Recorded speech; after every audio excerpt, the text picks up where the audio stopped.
So question number 1. How does slow flow differ from vinyasa?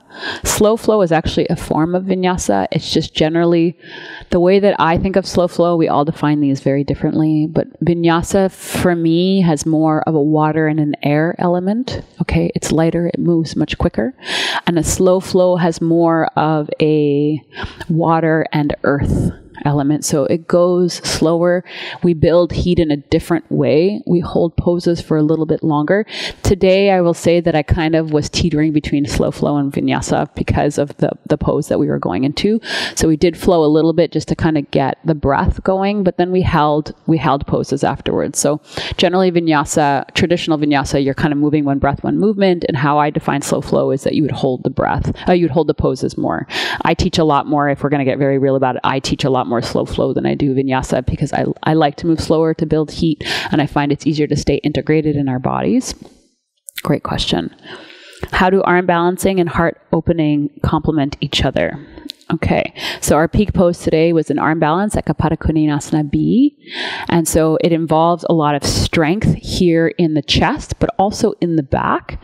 And so I like to back bend with arm balancing. Like afterwards, we did a nice deep back bend. We interlace the fingers and take the hands because then it opens up the chest. It counters all the work that we just did in the pecs, in the biceps, and triceps, and then also it continues to strengthen the back, right? Back bending will strengthen the back. And so arm balancing specifically, this one is strengthening the back as well. And I think we all need more back strengthening just because our lives are so forward and down facing.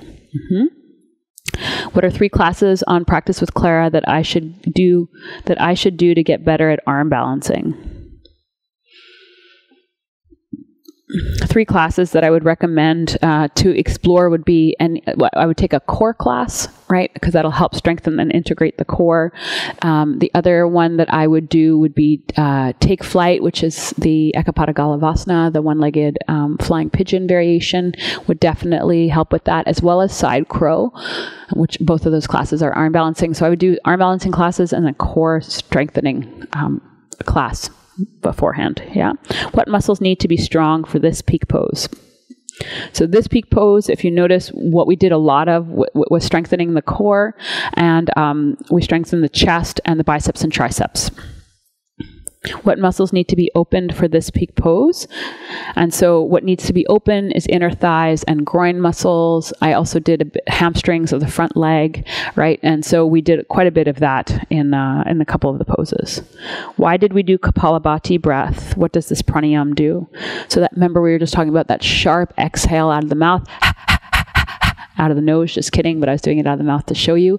So kapalbhati breath is an amazing way to strengthen the core, to heat it up, to bring awareness there. And also I like to do it because it literally like brings your attention. Whoa, what am I trying to say? I'm a little yoga stoned. Here we go. Kapalbhati breath helps to sharpen your focus, which I find you really need for this arm balance specifically.